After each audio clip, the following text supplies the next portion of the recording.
following announcement has been paid for by the Wrestling Epicenter. Hey, everybody. Hey, guys. Hello, ladies. Remember me? Let me talk to you, dummies. It's now time. It's Vader time. TikTok. It's showtime! For the longest running wrestling talk show in history. We are huge. It's gonna be cool. You're where it's at. You smell like me. Tune in each and every week. You better keep listening, or I'll come out of your computer And turn it on for you. or else I'm gonna kick your stinking teeth in. We've been known by a few names. The needs of the many far outweigh the needs of the few. The Interactive Interview. Interactive interview. Oh, yeah. Interactive interview. The interactive interview. Interactive interview. The interactive interview. Interactive Wrestling Radio. Interactive wrestling radio. Interactive Wrestling Radio. Interactive radio. Interactive wrestling radio. Interactive wrestling radio. The Blaze. Blaze 1260 AM. The Blaze. The Blaze. Blaze. The Blaze Rock. And a lot of other names. Weekend Warrior of Wrestling. The Pile Driver. The Epa Wrestling Center. 3 Count Wrestling. The Hour Slam.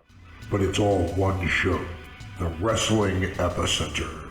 Wrestling Epicenter. The Wrestling Epicenter. The Epicenter. Wrestling Epicenter, dude. The Wrestling Epicenter. Don't get off. And your host from day one, By ignorance or arrogance. James Walsh. Wake up, sleepyheads. Dr. Carol House. It all starts What a rush. Oh, Boomer Sooner. Thank you very much. I got 2 words for you. Thumbs down. Breaking necks and cashing checks. I've heard a lot about you guys. Check it out. Get out of my face. You win! But I'm desperately out of time! So what you gonna do when Blaze-a-mania runs wild on you? now. Welcome back to Interactive Wrestling Radio. Joining us on the Newsmaker line right now is a living legend in the world of professional wrestling. He is the Raging Bull, Manny Fernandez. Mr. Fernandez, are you with me? Yes, sir. I wouldn't go that far, though. I don't believe in legends. You don't believe in legends? Why not? The only legends I believe are the ones buried in Arlington Cemetery that were fighting for our freedom. I love that. Which Absolutely. one day I hope I'll be there myself. Absolutely. And I do have a couple questions about that because I've been boning up on some things with you, and I prepared some questions. Some of them are, the usual ground that you cover, and then there's going to be some stuff that maybe not the usual ground. So hopefully it'll be fun for you. There you go. All right, well, let's start out with the easiest question of the day, and that is, how you feeling? How are you doing right now physically? Oh, I'm physically doing good. I just got back from the dentist yesterday, and I got to have tooth pulled and put some, what do they call it, some kind of implant. Oh, boy. So we'll see what happens. He got me on the antibiotics right after the staph test, so I'm waiting that to go down. But outside of that, doing good. Got my treatment at the VA. I want to make sure that my mental status is okay. I don't go around having to do stupid things. All right. So you mentioned on one of the interviews that I was watching today that you don't need the glory, that your biggest glory was serving your country. And that was a really cool thing to hear. But not a lot has been talked about. So what was your position in the military? What did you do in the armed forces? I evac Vietnam. I was trained as a SEAL, and we did evacuation of Vietnam in Cambodia. Oh, God bless you, and thank you for your service. Thank you. That's awesome. And I know you were college football, and the NFL for that matter, but what brought you to the wacky and wild world of professional wrestling that you've made your name in? I don't know. To tell you the truth, it's like people know I don't glorify wrestling. I know what it is, and me playing football was one of the biggest stories of my life. I thought I'd be playing football till the day I died. It didn't work out that way, but I just came into it because West Texas State University, I got involved with pro wrestling. And that's only because I probably wouldn't have kept a 9-to-5 job because of my PTSD anyway. But, you know, I enjoyed the time that I had with the people I had that started me in this business, and still have some left, like Terry Funk. But my deal was trying to play football hopefully till I retired, but that didn't happen. But, you know, wrestling came along, and I respected the people that brought me into the business. I had a lot of respect for, so I had a lot of respect for the business. I enjoyed it, and it gave me a lot of opportunity in my life to have fun, and that's what I did. But it all comes to an end. Yeah, it sure does. It sure does. Now, you mentioned Terry Funk, and I watched an interview you did with him an in-person interview. You guys sitting side by side just before we started. In fact, that was the last thing I watched before I picked up the phone. What is your relationship like with Terry Funk to this day? Oh, God.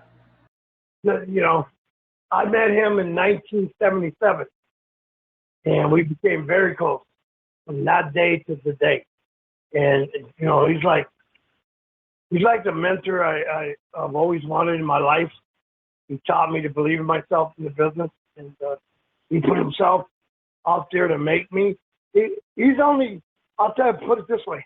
If it weren't for Terry Funk, I probably wouldn't be where I'm at. He took a risk on dropping that title to me in Florida. And, you know, I owe it all to Terry. That's all I can say. I owe it all to him.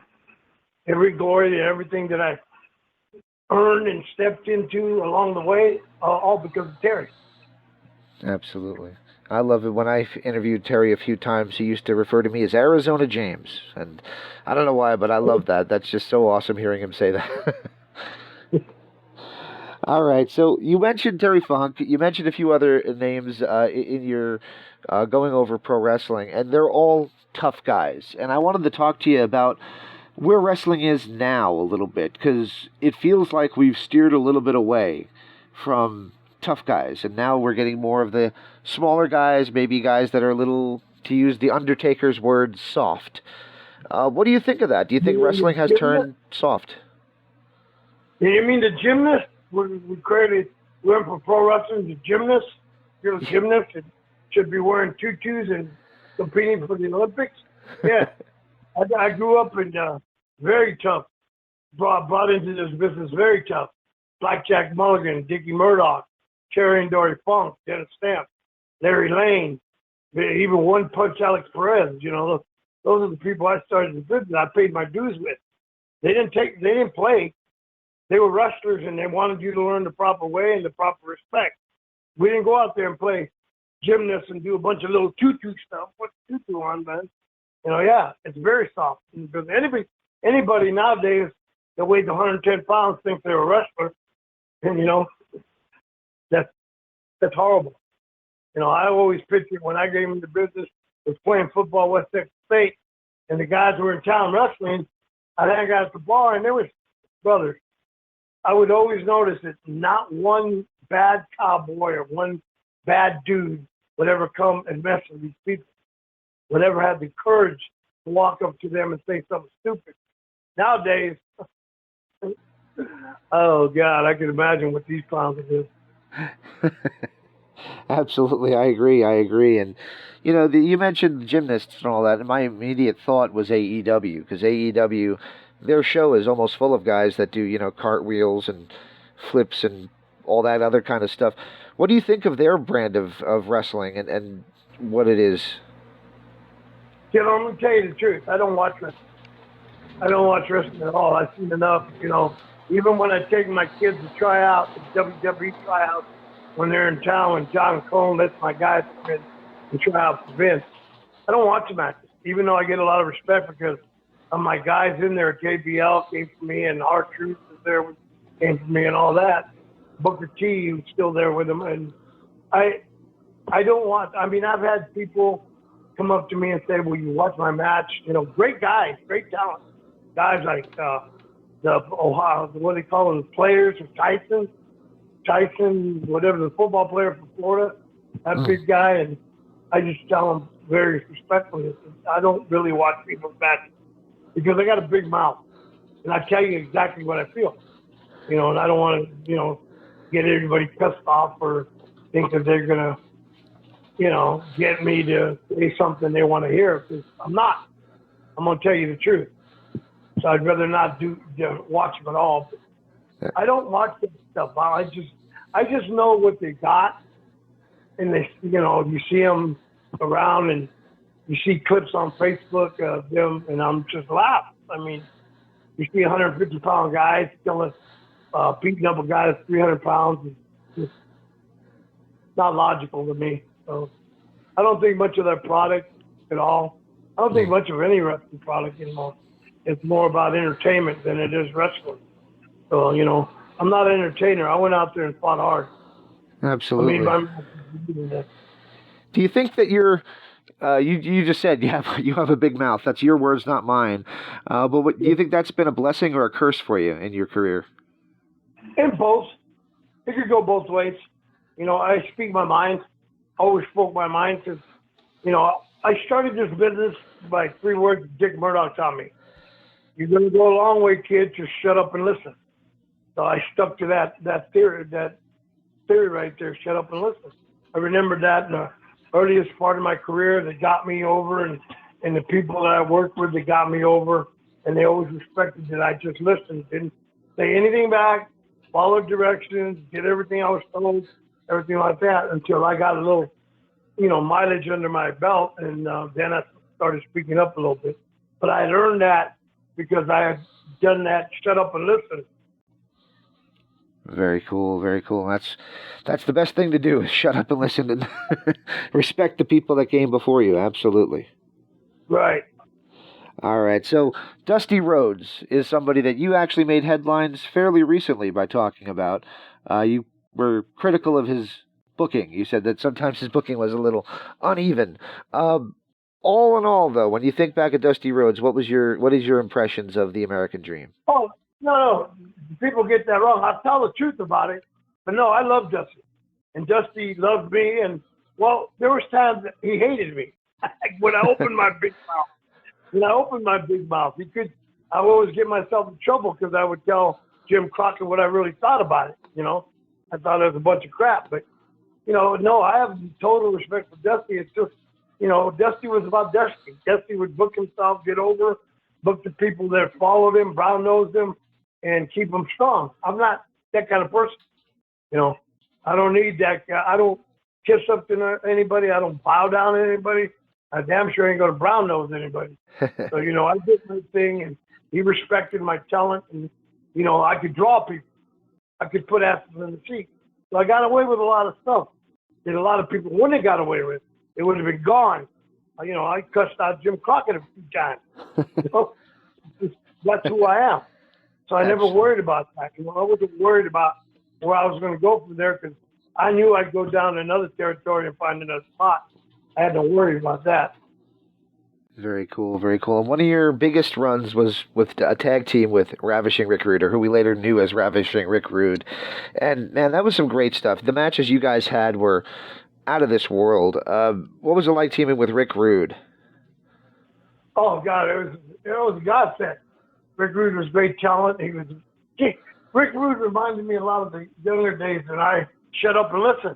I was getting around Rude, and then I would just tell him, just listen to me. And he had no problem with that.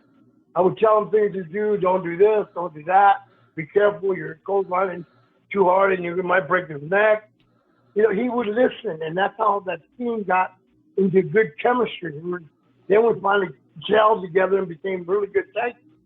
And we worked together as a team because he listened. Beautiful, beautiful. Now, I guess my question would be, Ravishing Rick Rude seemingly right after that went to Vince, went to the WWF, and I was thinking to myself, you never did, and because of that, when I go to the toy store, I don't see any Raging Bull Legends action figures and things like that. Do you kind of regret not going there for the purposes of your legacy? No, not at all. I didn't want a legacy in pro wrestling, dude. That's not my thing. Not my thing. That's not a legend. I don't want a legacy. I just know that I got into a business that was handed to me by some awesome people, period. My legacy, I don't already have my legacy, serving my country. period. That's it. Serving my country is my legacy. Doing evac in Vietnam and Cambodia, that was my legacy. That's what I live by. And one day, hopefully, because I'm service connected and taken by the military, taken care of by the military for the rest of my life, I'm hoping to be buried in Arlington Cemetery. So that's my legacy.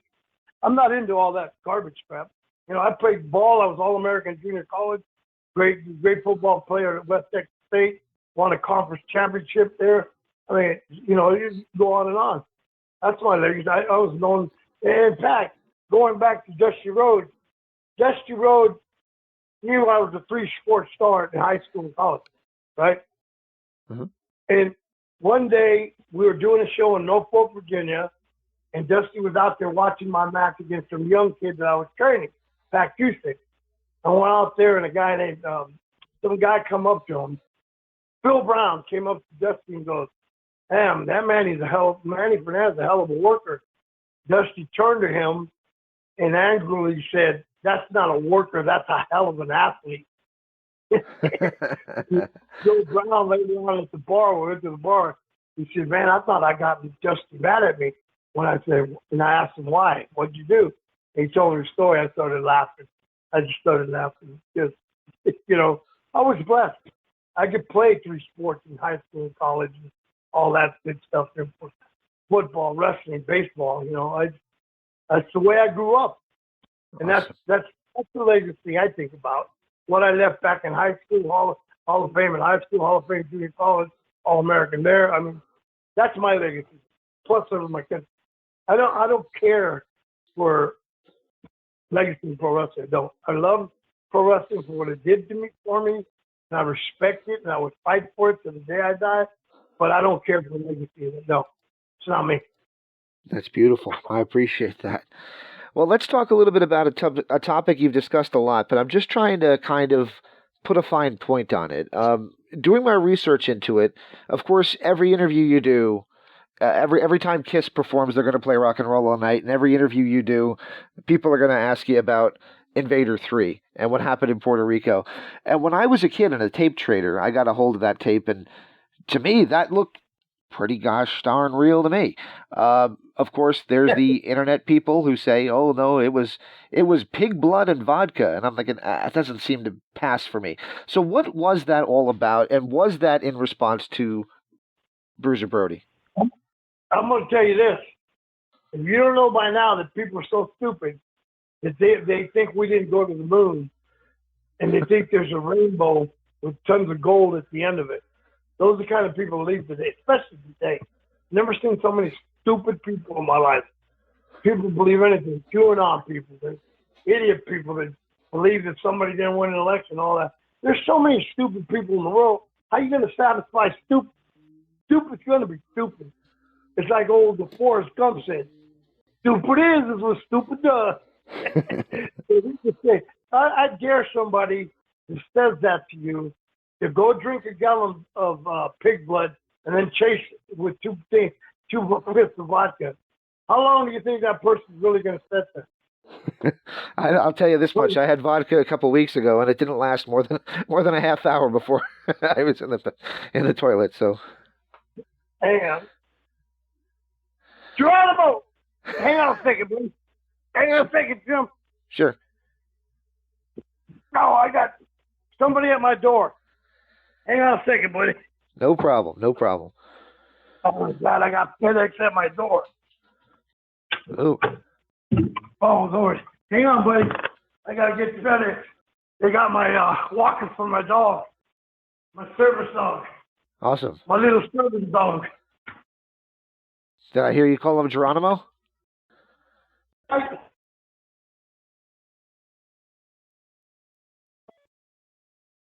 right. All right. You good? All right. Are you there? I'm still here. Are you with me? Sir, are you there?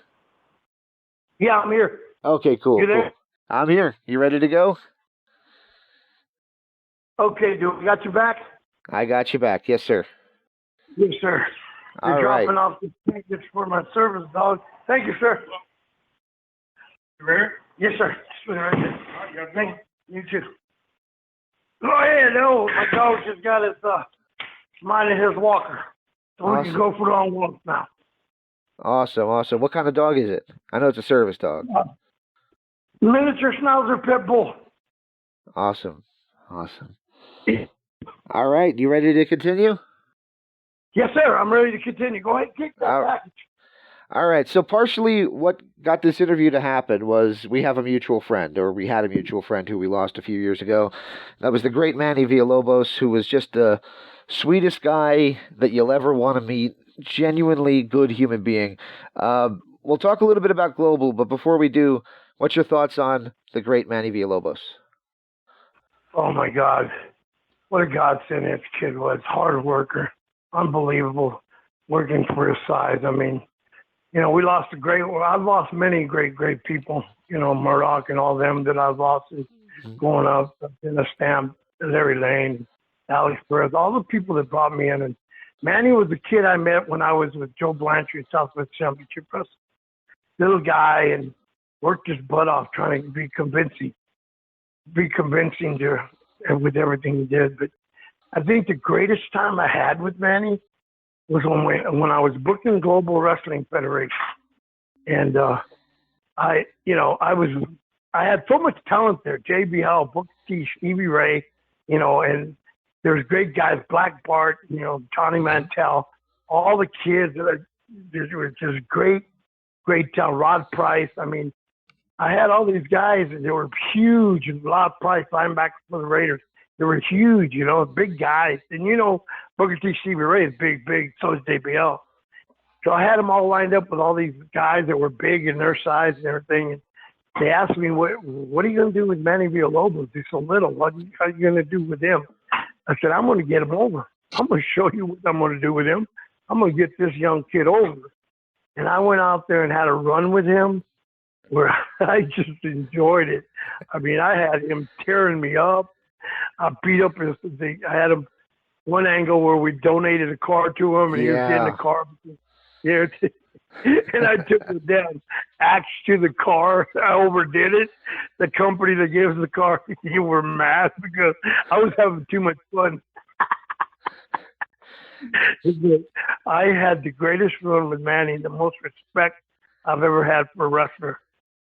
That was some awesome stuff. And I mean, that went to a very real place. You guys were talking about HUD housing and donating cars and stuff. You guys went to really, you know, realistic places with that. That was really deep stuff. Yeah. Yeah, it was. And he carried it out.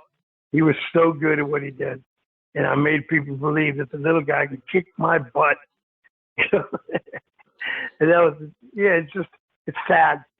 It's sad that we lost him so young. And just, I couldn't believe it when his brother texted me. And I don't know, that really hurt. You know, I lost a lot of good people, but losing Manny at that young age, that's great. I just have those great memories still. Talk about Manny, you know, doing Global. People ask me about Global. I said, the best part of Global is having fun with Manny. Absolutely. Villalobos. He was a tough guy too. I mean, people say, "Oh, he was a little guy." I mean, he told a story, and we lost him too. But he told a story about Axel Rotten taking liberties with him, and he said, "So I went in the locker room and I grabbed my gun, and I'm thinking, wow, this is like Texas shootout stuff here." Yeah, he would have put a bullet in it. He sure would have. He sure would have. I wouldn't have blamed him. I wouldn't have blamed him one bit. You know, I wish I would have known that story. I would have tore into that run because, you know, how stupid are you? I mean, even I was out there putting him over and having fun with him, getting him strong, you know. And some idiot like that, Axel Rudd, and what did he do? Die at McDonald's? OD'd at McDonald's? Yep, in the parking lot. Yeah, about, 5 years ago or so, yeah. Not good. Good. Well, you mentioned Global, and that was one of my favorite times of your career because you were all over that show. Your fingerprints were all over it. You were helping out Doyle King, who was a sorely underrated announcer with commentary, and you were involved in the angles. I mean, there's a lot of great stuff there. What's your favorite memories, other than Manny, of your time with Global? Oh, just the crew. I mean, I had a fabulous crew to work with. I had JBL, Booker T, Stevie Ray, Black Bart. Black Bart was the funniest. I used to go up just to go sit there and listen to Black Bart with his chewing his lip. I'm not going to wrestle these stiff young guys anymore. And then he goes out there and busts his butt. And then he come back. I say, I thought you said you weren't going to wrestle those young guys anymore. Oh, shut up. You know who else doesn't come up much though, but he was there too, and that's Maniac Mike Davis. Oh yeah. You know why? We lost him at a young age to a heart attack. When I had Mike Davis and we were doing that moon rock stuff, and we did that. Oh my God! There was times I almost pissed my pants. Mike Davis did that so great.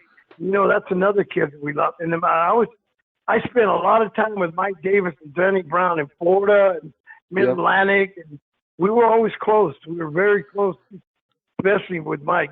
You know, me, him, and Denny Brown ran up and down the roads together when we were young, and we had so much fun. But very cool. You know, that was horrible when I heard he had that heart attack and he passed. But it was like Christmas of 2001. It was he was young, very young. Yeah. All right. Well, on a less downer note, you did some work in Japan that kind of blurred the lines between shoot and wrestling, and I was curious, what do you think of that? How that worked, and UWFI, and how that was something that was really floated around a little bit there for a while in the 90s. Yeah, that's when I met a great guy named Gary Albright. I met him in Puerto Rico, and then we went on to Japan together. Gary Albright was All-American at University of Nebraska, one of the best heavyweight wrestlers there probably ever was out there. Man, he taught me so much when we did Pancrase. Gary Albright was my buddy, and me and him hung out together in Japan, and we went and trained together doing Pancrase wrestling and stuff. But, you know, it's just Japan is just shoot no matter what, because they're going to test you. The Japanese guys are going to test you. If you got a name, you're coming in there, somebody says you're a tough guy, they're going to test you, see if they can get away with stuff. And they tested me quite a few times. They found out I wasn't going to put up with that. You know. So you might have noticed when I called you, I was immediately on time, and there's a reason for that, and that is there's a guy that you had some dealings with, some ribs that you pulled on him, named Vader, who... Yeah. He tore me apart because I was a few minutes late to an interview with him once, and I've been on time ever since because I know one of the big guys screaming at me. But I guess my question would be, you have any memories of the ribs you pulled on Vader, especially the one where you took the aerosol cans out of his mask? That was the best one, though. That's got me in all kinds of trouble with Japan. That was the best one, though. To this day, when somebody asks me about it, I die laughing. I can't believe he kept going. He did it 3 times. I'm going, dude, if it didn't happen once or twice, something's wrong. I got a lot of heat for that. And of course, the other rib was I'd invite Gary Albright down. Vader was scared to death of Albright. A lot of people were. Albright didn't mess around. Albright was, I don't know if you ever heard of Gary Albright, but of course, he was a stud. He was a stud, brother. He didn't take nothing from nobody. He was a big man too, a big broad-shouldered man. Right. I used to call him McGilly Gorilla because his arms would reach all the way to his ankles, without him bending over. That's how long his arms were. Oh wow! He used to suplex. I mean, we'd go out in the ocean, and I'd dare him to suplex me, shoot style. He couldn't do it with waist deep or chest deep in the water. Forget about that. He threw me up 20 feet in the air. Gary was awesome. Yes, he was. So I know you're doing a podcast now, and we'll talk about that in a second, but it's kind of opened the opportunity for people to open mouth and insert foot a lot. And that seems to be the case with a guy that you were around a little bit named Jim Cornette, who has told stories about you that aren't the most flattering. So I guess I wanted to ask you a couple questions about Jim Cornette and how he basically tells the story about you playing cards on an airplane and them not believing that you were in Nam and things like that. Yeah. You know what? If that guy was half a man, I'd discuss him, but he ain't even a man. It's like I told my podcast, he's about as manly as a bowl of tapioca pudding. He ain't worth it. You know what? Idiots like him, that's why we go back to the subject. Stupid is what stupid does. Of course, they're going to talk crap when they're trying to get themselves over. But if I was standing right there, I wouldn't open his mouth. It's the funny thing about that is people don't get this. When I was in the territory, I didn't even hang around wrestlers. I had a home 40 miles from everybody else. I didn't even want to be around them. It's what I did for a living. Wrestling's what I did for a living. It was not my life, number one. I had a life outside of wrestling, and that wasn't being around people. So I rarely ever talked to people unless we were united on a plane, in a dressing room, or in the ring, okay? And Dennis Condrey is a person I hardly ever talked to at all. He never hardly talked to anybody either. Dennis Condrey was kind of a loner in my book, you know, and Bobby didn't even open his mouth. So for this idiot, you know, I made the mistake of posting my record of my service in Cambodia and Vietnam, and I got chewed out for it by my girls saying, what are you trying to prove to people that are nobody? They're still even here. Here's a guy that got a job by bending on his knees to Jerry Jarrett, sucking up to him on his ass as a photographer and getting there, and he wants to talk shit about somebody. You got to be a man first. You got to be a man first to stand up and tell somebody to their face what you're really for. And he's not a man, so he's not even worth talking about. Awesome, you know? Awesome. There was one thing. I'm a big rock and roll fan, and he mentioned Hart and claimed that you almost married one of the Wilson sisters. Is there anything to that story at all? No. Where'd that come from? I love Hart, and I wish I would have married Ann or Nancy Wilson. Hell yeah. Who wouldn't have? Unless you see Nancy Wilson like I did at the NFL draft, where she weighs 300 pounds now. Oh boy, yeah. She was always a little bit of the heavier of the two, but yeah, she's definitely ballooned up a little bit.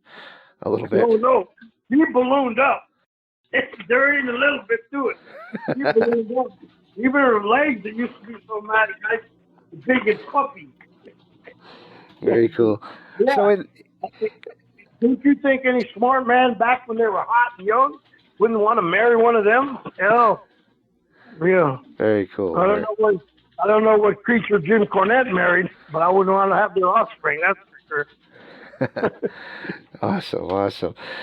So I mentioned I'm like a tape trader, or at least I was when tapes were a thing. And one of the tapes I got was from a territory in North Carolina called NACW, and yourself and Ricky Morton.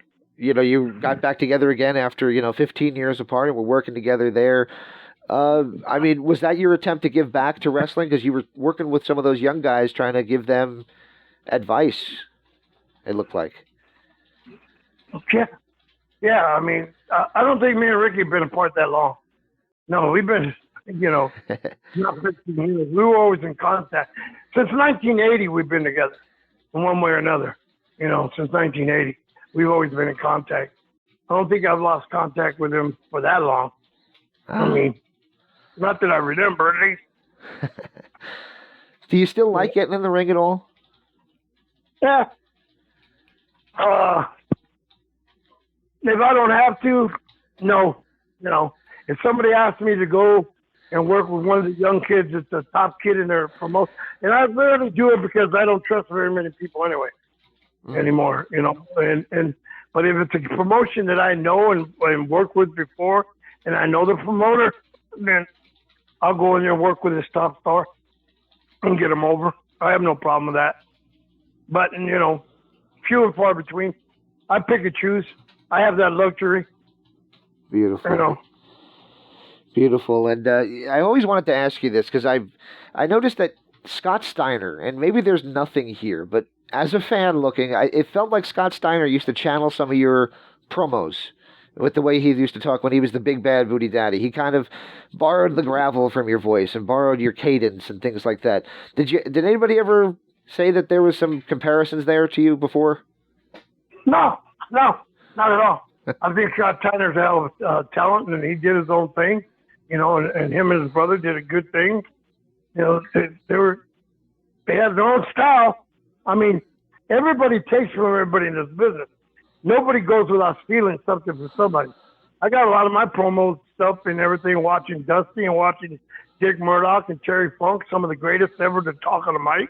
And I took a little piece of everyone and kind of created my own little a personality with it. But, you know, I don't care. If that's what he wanted to do, that's fine. Nothing's original in our business. That's for sure. Awesome. People don't know that. They're stupid. Absolutely. And I was going to ask you again about modern wrestling, but it says you say you don't watch any of it. So I'll skip that question and jump straight to the podcast. And your new podcast has been going about 9 weeks. No BS with the Bull.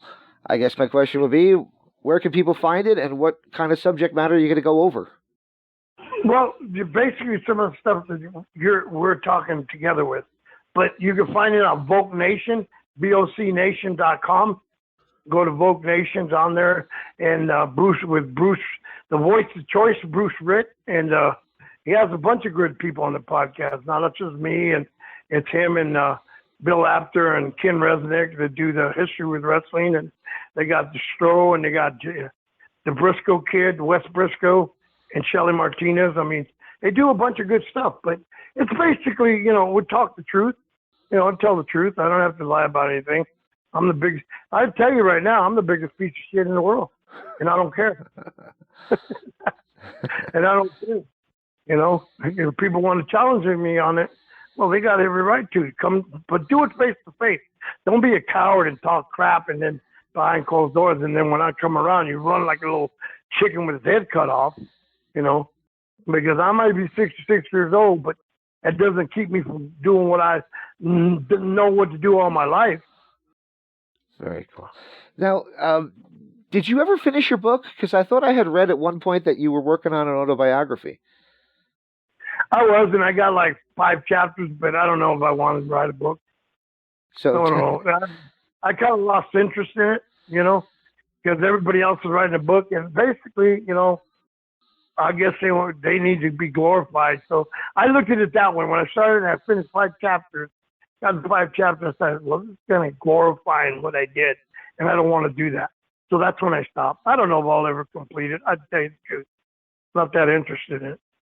Beautiful, beautiful. Well, I want to thank you for taking the time and doing this with me. I didn't want to hit you with nothing but hardball questions all left and right, so I hope this was fun for you, and I hope everybody checks out your podcast. And again, it truly was a pleasure to talk to you.